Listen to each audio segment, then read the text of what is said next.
Welcome back, my lovely side quest stitchers, and thank you for returning. I want to begin today with a quick apology and correction to episode 1.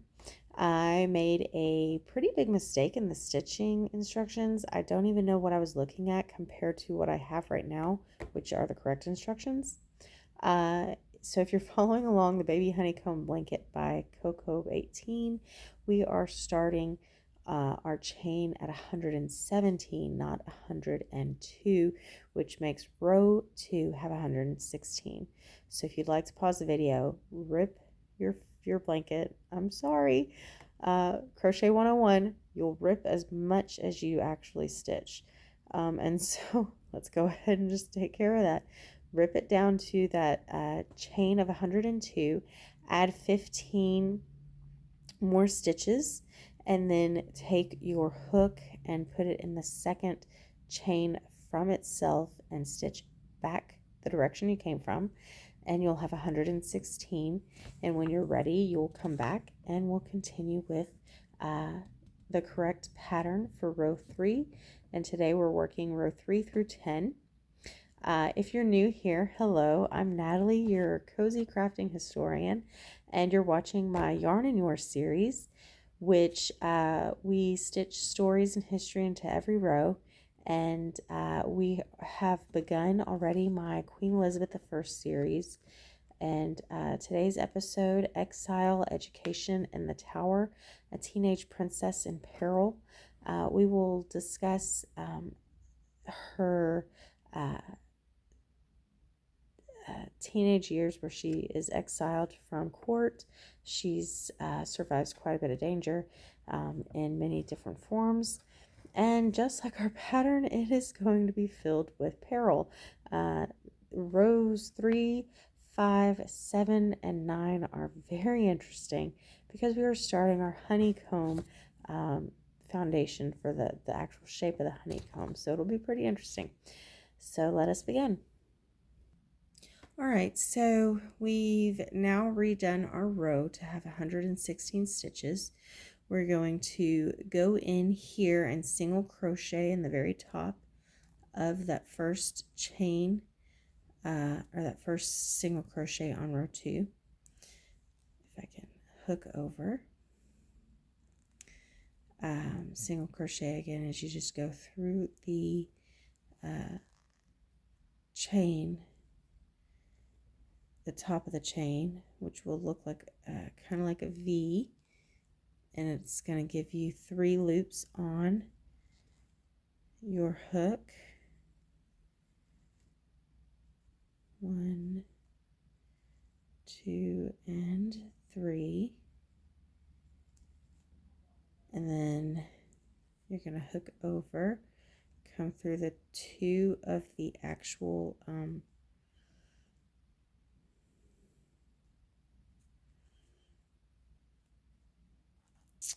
which gives you 2 left.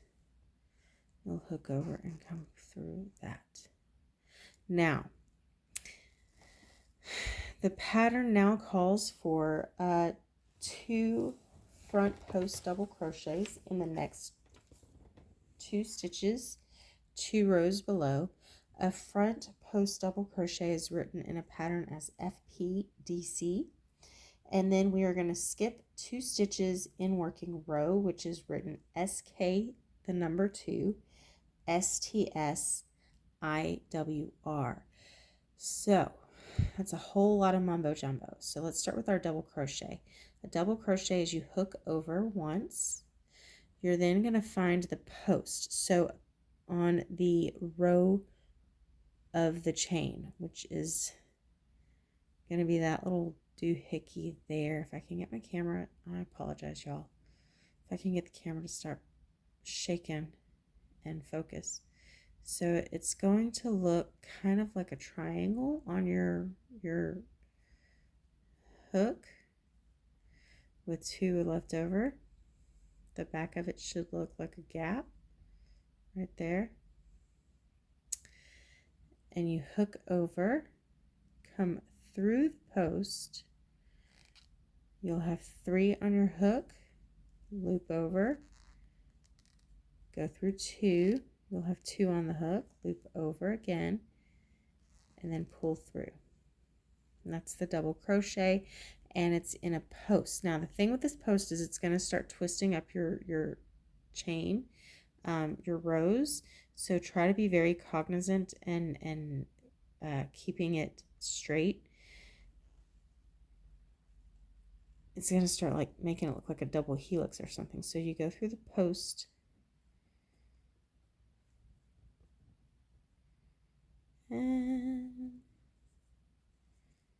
there we go.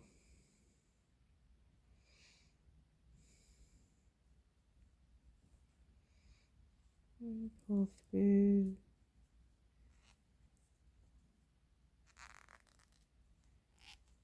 Now it's going to want you to skip the next 2 stitches in your working row. So what that means is your working row is the top of row 2, where we're going to be doing all our single crochets in. So it's basically saying you're not going to take your yarn and go back to these 2 stitches and stitch single crochets on them, because that's going to start bubbling up the fabric and you don't want that. So basically all it is you go to the very next single crochet next to your post right here, and you just go in the top of it and you single crochet 12. So single crochet 12 and come back to me. Okay, so we have our single crochet of 12 across on top of the row 2. So now we are going to do 4 front post double crochets in the next 4 stitches 2 rows below, and then we are going to skip 4 stitches in our working row and continue 12 across single crochet. We're going to repeat that pattern, 4 posts, 12 single. The 4 posts go down here in the chain, the 12 singles go up top. So let's just work these 4 together. Again, that's a loop over first, then you go into the post of the chain, which is going to be that little, like I said, it's going to form like a triangle on your hook.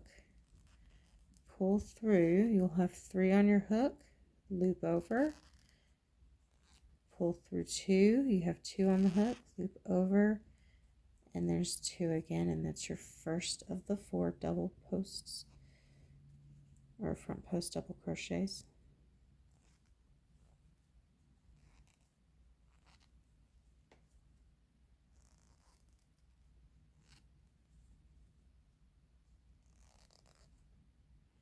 Again, I'm really sorry about the shakiness of the camera. I don't know if I like this little stand doohickey I have to help me have hands-free filming. If y'all have any that you like that are not too expensive but you know work well, just leave me a comment in the comment section. I'd love any suggestions to help these videos be clearer as far as the camera not shaking. So I hope none of you get like seasickness. Motion sickness. Okay, so we have our 4 posts. Now, what it's done is it's making your pattern, your fabric stick out funny. So these are the 4 stitches in the working row that you skip because they've been accounted for. So if you think of it like that, you're just folding it over, and those are the same 4 stitches. You're still going to end up with 116 in the end.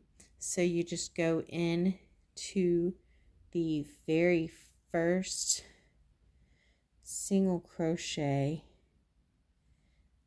after the post, and you make a single crochet. So you're going to go single crochet 12 across, then you're going to do this 4 post 12 across, 12 single crochet, 4 double crochet, and you're just going to do that all the way to the end. If you have counted your stitching correctly, in the end, the other end should be symmetrical to this one. It should be your last 4 stitches should be 2 front post double crochets, and then 2 single crochets, and then a chain 1 to start row 4. So let's come back here after we've done the whole row and we're ready to chain 1 and move on to row 4. Okay, so we have done our row 3, and it should have, like I said, ended with your 2 front post double crochets and then your 2 single crochets. And so the back of it, it's starting to kind of take on this crazy like double helix looking hot mess. But trust the process. It's apparently going to turn into a honeycomb shape. So we've chained 1. We're going to turn our yarn there. And row 4, 6, 8, and 10 are all single crochet. So you should have 116 across. And if your math came out correct on row 3, and you did end with the 2 single crochets after the 2 front post double crochets, then at that point, I trust the process and I just say, okay, yes, I have 116. I'm not going to sit here and count every single stitch, every single row, until I see something went wonky, at which point, I typically rip things and start over at counting, rip to where it looked right. So you just single crochet all the way across the top. Again, a single crochet, you're going to go through both of the loops of the single crochet on the row before. So we are going to go all the way across, and you are going to come back and meet me at the end when you've chained 1, so we can start row 5, which is going to have some more front post double crochets in it. It's going to be even weirder because it's going to be like a math problem and pattern and everything. And I'll start the history on row 6, single crochet. All right, so you should have just finished row 4 and chained 1, and now row 5 is quite difficult. We're going to do single crochet in the next 4 stitches. That part is easy. So you're just going to go through your next 4 stitches, loop over, there's 1,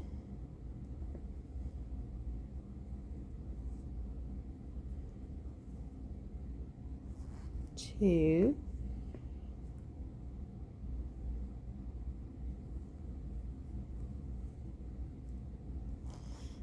3, and 4 single crochets. And now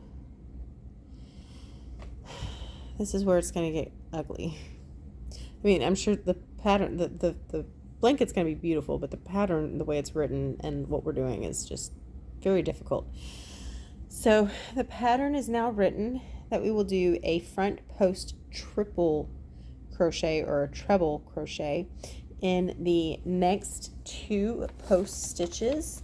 We're going to skip 2 stitches in the working row, then single crochet in the next 8 single crochets. So front post treble is FPTR.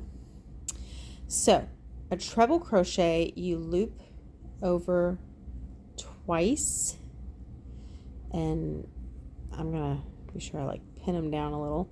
Now we're gonna front post, and it's gonna be 2 rows below, just like last time. So 2 posts below is not here because that's 1 post.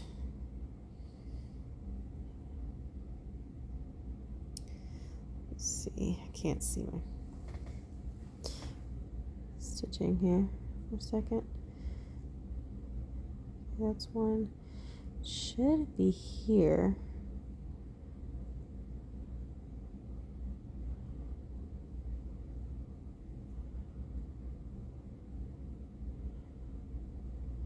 No.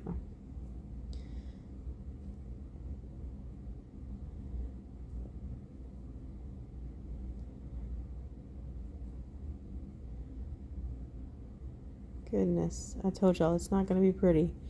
I might have to rip this. This might not be the right place. Let me see what it looks like. Okay, and you loop over. You should now have 4 on your hook. Go through 2 of them. You have 3. Go through 2. Now you have 2. Go through them, and now you have just the 1 on your hook. That might be correct, yeah. Okay, 1, 2, loop over. We're going to go down to this post on row 2, I think. Because it's a treble, it didn't look right. I've done this so many times trying to figure out the exact way to do it, and I've even phoned a friend, my mom, be like, hey, what is this? Which post is the second post? She said it's this line, because she said the thing I thought was the that was too loose for my taste. The thing I thought, which was here, she said that's only 1 post down, because this is technically not the post, that's the stitch from working the cross stitch. But this one here would be a post, and then that would mean this down here is also a post. So she's been crocheting for almost her whole life. So I'm going to go with her verdict for right now. And maybe this pattern will look decent. Okay. So we're going to just say going down to that 2, creating that post, and then it's going to single crochet the next 8. Then you're going to front post 2 again. Then you're going to single crochet 4, front post 2 again. So these are trebles. So let's do our single crochet of 8 across. Again, you're not going back and stitching through these 2 single crochets. You're going right here into the first single crochet. We'll do those 8. And then come back and do the trebles, and so you can see what the pattern's going to be, and then we'll continue from there. Okay, so we did 8. Loop over twice. We're going to go into the post here, because if you go into the other post, it's too it makes like a bulgy like loop instead of a flat like that. That's more like it. See, like here as well, it's more flat like they were here. If we went in what I had gone through, which was the stitch above, then this gets all bunched up into like a little like that. It looks like that on the fabric when the fabric's not being bunched up. So I think my mom was right. Okay.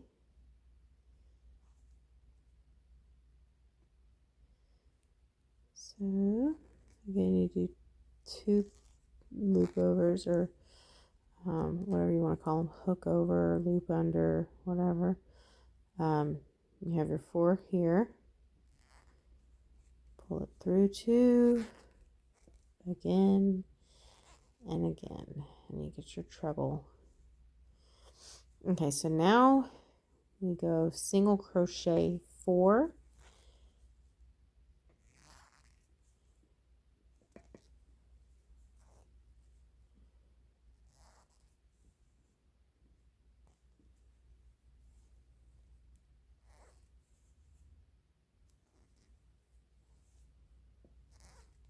All right. So we should have a pattern being built up. So we had our 4 single crochet here. We got the 2 treble crochets down into the post here on row 2 or 3, wherever that is. At this point, all the rows kind of start blending together. Single crochet of 8, treble of 2, and then single crochet 4. We're going to treble 2 again. And so you just keep doing this throughout. You just alternate between 4 and 8. It's always going to be a treble crochet on 2 front posts between the 4 and the 8. So when you get to the end, just like the last row, it should be symmetrical to this end. We should have on the other, once you get to the very end of the row, the end should match. So this end should look like this end, and it should have 2 treble crochets in your last, so what is that, 6 stitches? 6 stitches away from the end. Do your 2 trebles and then crochet, single crochet 4, and then chain 1, turn your fabric around, and then we will start chain row 6, which is a single crochet all the way across, super easy. And I will start introducing Elizabeth I's teenage years. So we'll meet back here at the end of row 5. All right, so now you should have your completed row 5. Again, you ended with 4 single crochets. Row 6 is just single crochet all the way across. So you've chained your 1, and you go back in to the top here and single crochet.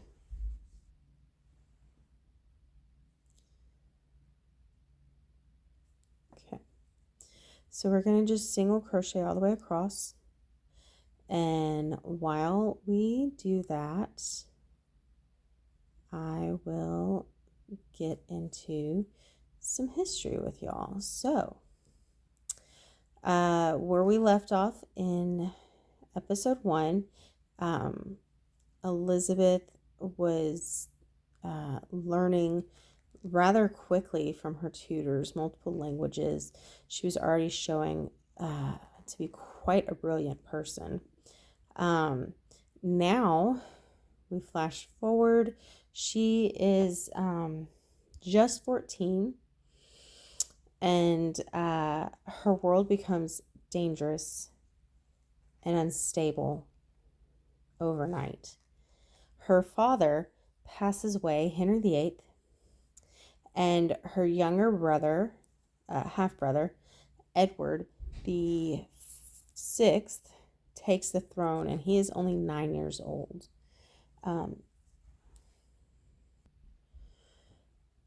So Edward, like I said, he took the throne. He's 9 years old, and so Elizabeth is no longer in favor because she poses a threat, being an older sibling.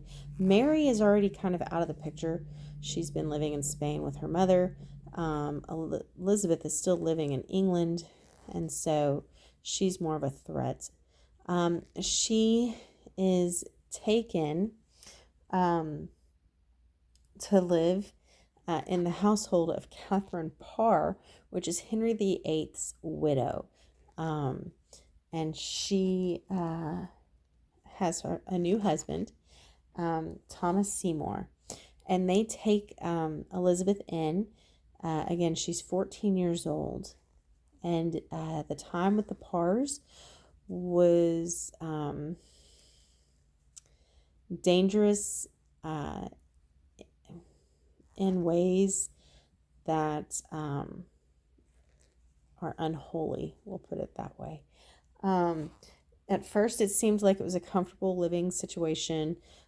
She knew Catherine, obviously, having lived in court with her as a stepmother, and it was a pretty good arrangement. They all seemed to get along. But Thomas becomes enamored with Elizabeth. She's very beautiful at her age. She's young. She's redheaded. She's so smart. She's powerful. Even though she's not queen, she's still a princess. And so he sees a lot in her that he likes. And as a grown man, it was very inappropriate. He would begin visiting her in her chambers, uninvited at night, and he would play tickling games with her, sometimes over the sheets, sometimes under the sheets. As far as we know, he never actually abused her in any sexual way. He was what we would call today as grooming. He was grooming her for future abuse. And oddly enough, Catherine Parr would sometimes be in on it. She would go in there with Thomas. She'd watch. She'd join in. It was very awkward, very inappropriate. And Elizabeth, it probably is one of the reasons her relationships later in life were shaped the way they were, as far as never getting married, because she could see, one, with how her father acted with marriages, and two, how Thomas treated her. She could see how quickly a man's attention would leave his wife for someone else, and she didn't want that. She also could see through Thomas that he was seeking power through the princess. And so, those are just some other things that I believe kind of helped to shape her ending up being, what we know of as the Virgin Queen. But he would come in uninvited, like I said. He'd tickle her. He would slap her on her rear end. And again, Catherine would sometimes participate.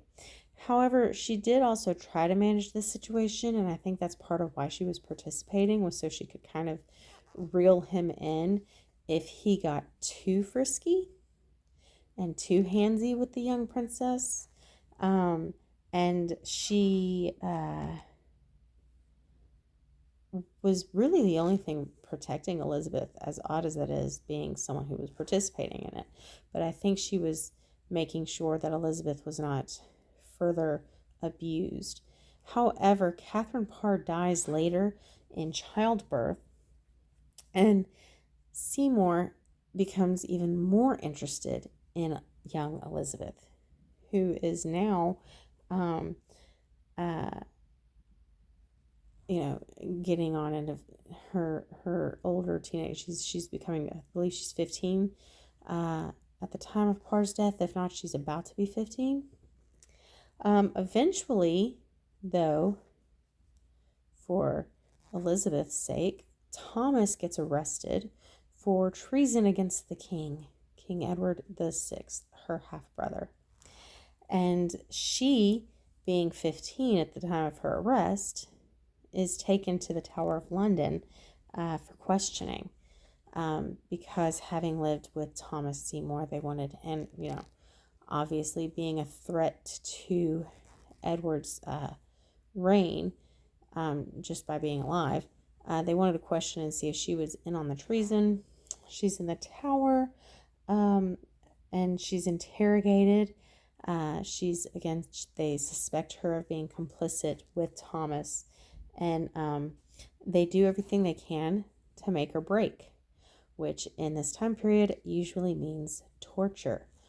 It wasn't just, we'll question you for 18 hours without food and water until you're sleepy and you finally confess to a murder you didn't do. It was usually, we'll pull the fingernail off, or we'll do other crazy things. Though being a princess, I'm sure they showed her a little modicum of decency and not too much torture. So she never does break because she is innocent of the crimes. And so they finally release her from questioning. She shows incredible control. Yeah. Sorry, I was about to mess up a stitch there. Sorry. She shows incredible control during her interrogations. She avoids incriminating herself, and she walks out of the tower untarnished. But again, she is changed forever because now she can see how people, can treat someone who is royalty and take advantage of them. And so it kind of forms her thinking and ways on politics and policies. So continue. I'm going to pause there on the history. I'll bring some more back on row 10.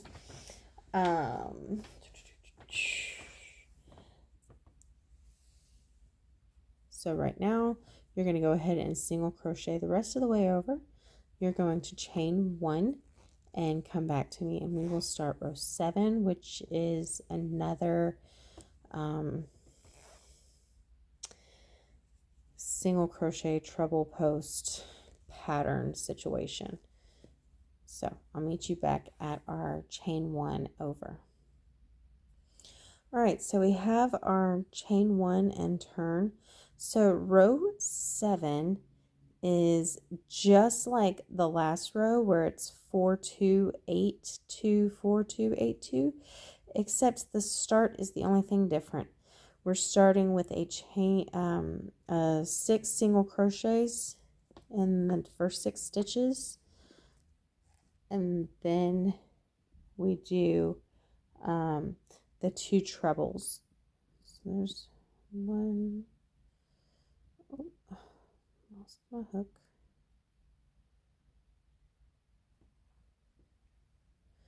So yes, you'll do 6 singles, then you'll do 2 trebles in the post 2 below, and then, oh my goodness, I cannot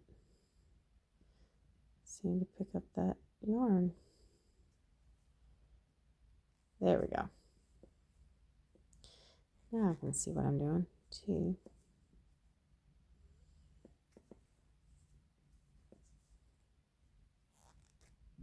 3,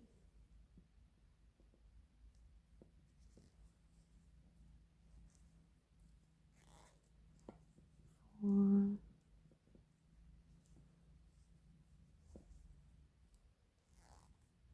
5.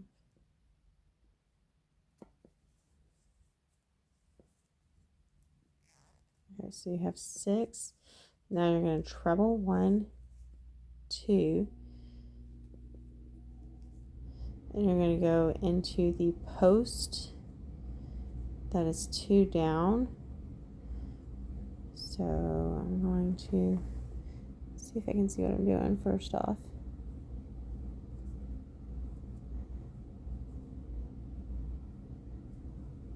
Because we're going through this post.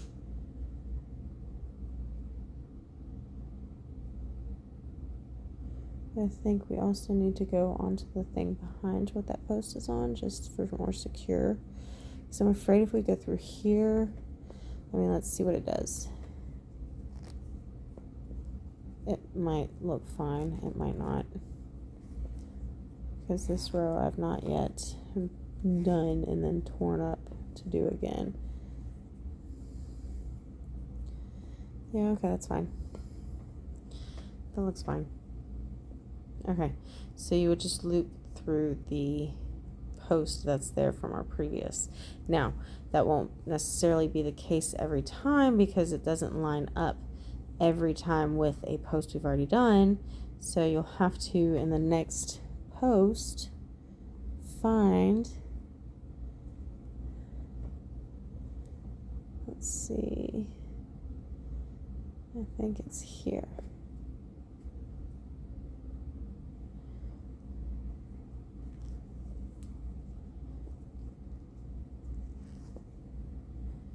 This might be something you'll just have to play around with to see what looks right as far as your treble posts are concerned. But I think that looks pretty interesting. Just trust in the pattern. I don't know, I can't really see it yet, but, and then you just, again, you skip the 2 that you've gone into and you go into the very next single. And then this is where your pattern picks back up. Yeah, that's fine.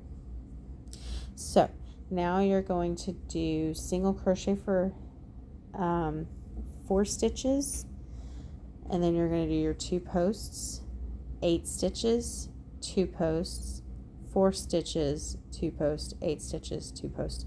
Keep doing that until you get to the end of your row, okay, like your last 8 stitches, and you're going to do 2 posts and 6 stitches, chain over to begin row 8, and row 8 is just single crochet all the way across. So we will come back and meet at row 9. Okay, come back and unpause the video when you've gotten to row 9. As far as you've completed row 7, you've completed row 8, you've chained over, you've chained 1 and turned it over to start 9, and we'll come back for some more of these wicked googlies. All right, so we have just finished row 8, single crocheted all the way across, and row 9 is slightly different.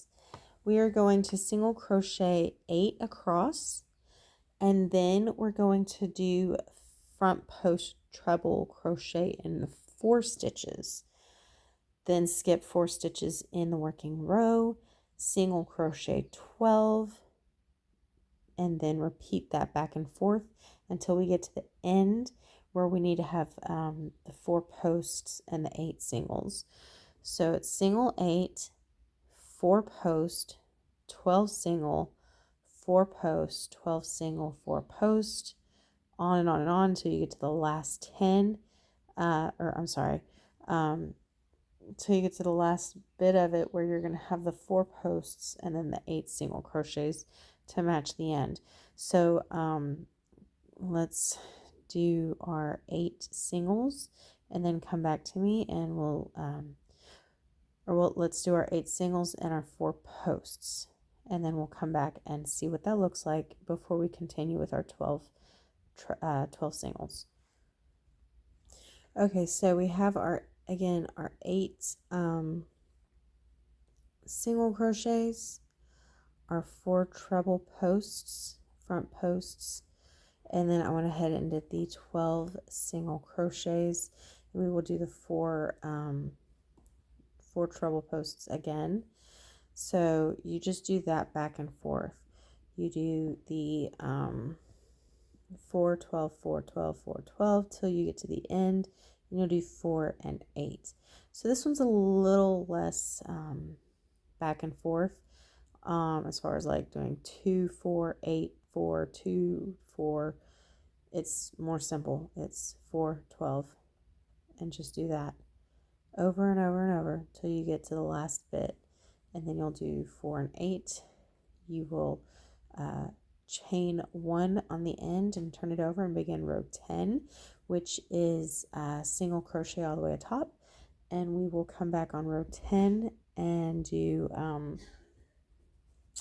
the rest of the history for this lesson today.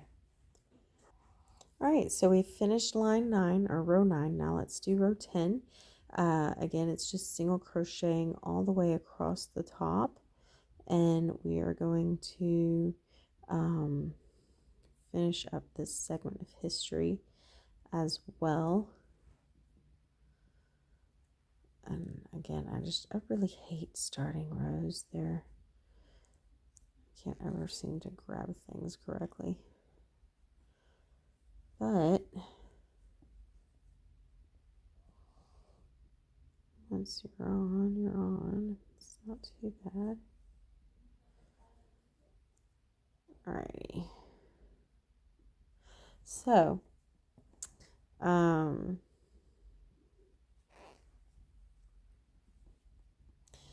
going to keep going through this row 10, like I said, and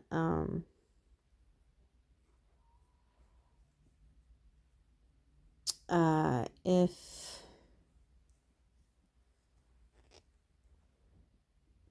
you're struggling with counting, like I said in the previous video, place one of these little stitch counters and row counters. Just, place them ever so often in, increments that make sense to you, 5, 10, 20, whatever you want to do. It makes sense to help you keep count. And you can do that at the beginning of or end of each row to help keep count of the row. Or if you're wanting to keep count of the stitches, obviously you would go throughout the stitching and count. I also use them to mark places that I know are going to be like a change in the pattern. So like I have a pattern I'm going to do with y'all later on a scarf, and it requires you to like find the very middle stitch in the whole scarf. And so I usually just count to the middle stitch and put it there, because you're going to change your stitches in the middle. And I put the marker there so I don't have to sit there and keep count in my head as I'm stitching. I just know once I get to that marker, I'm going to change my stitch pattern. So they're pretty versatile. They're good for a lot of things.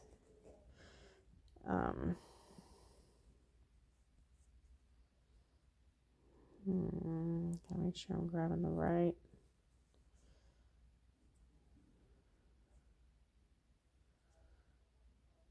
Stitching here. Alrighty. So again, we're holding steady at 116 stitches total across the row, and that's where you should end up.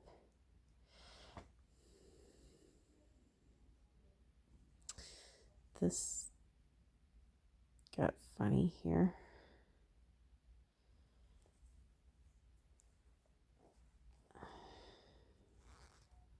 There we go.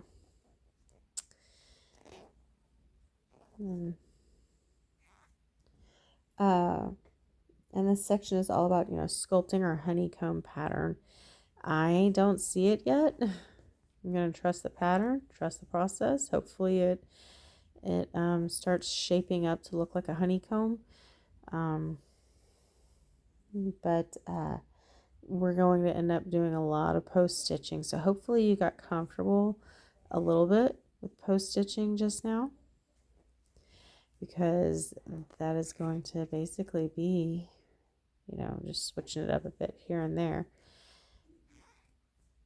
And now through the rest of the history for this section or segment. So Elizabeth, obviously during her teen years, sorry, my nail popped off earlier. Her teen years were pretty turbulent. Father dies. Not only that, like her preteen, she saw so many different mothers, didn't know who she was calling mom almost every year, it seems like. But she's, molested and groomed and then possibly tortured when she's brought in for questioning on treason, by her half-brother's henchmen. And so it was pretty crazy time in her life.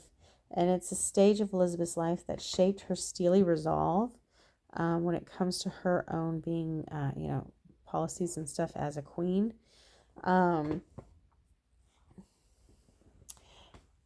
So she, like I said, she saw queens die. Some of them, their heads rolled.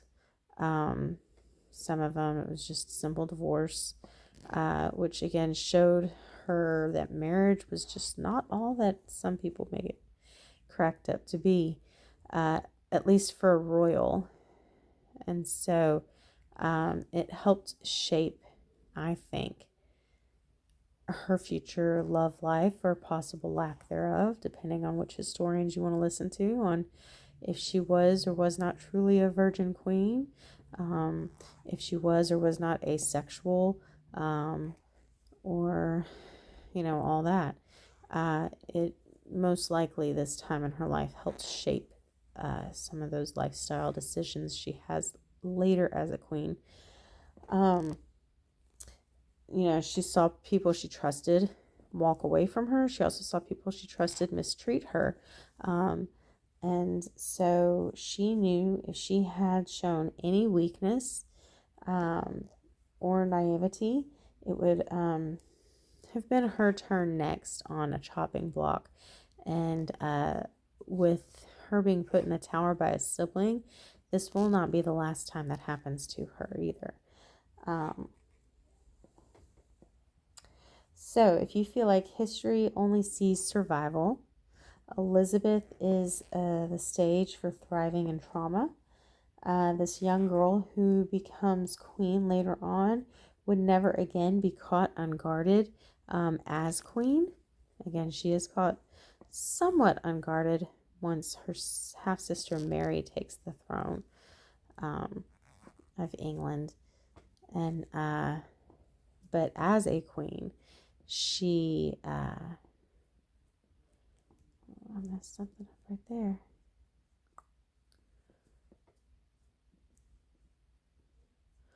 Messed a whole lot of something up right there.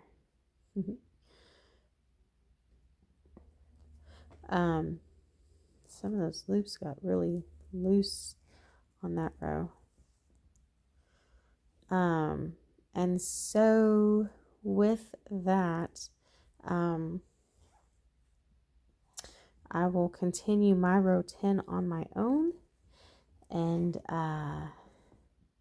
let you continue row 10. In one moment I'll be back to say my goodbyes. So thanks for joining me again today, my side quest stitchers. If you're enjoying this blend of history and fiber arts, go ahead and hit the like button, subscribe button, post a comment, share the video with everybody you know, tap the bell so you can get alerts as to when I post another video. Our next episode, episode 3, The Virgin Queen Rises, Coronation and Greatness in a Man's World. We will see Elizabeth's rise to glory. So until next time, may your stitches be steady, your tea warm, and your stories rich with wonder. See you soon. Bye.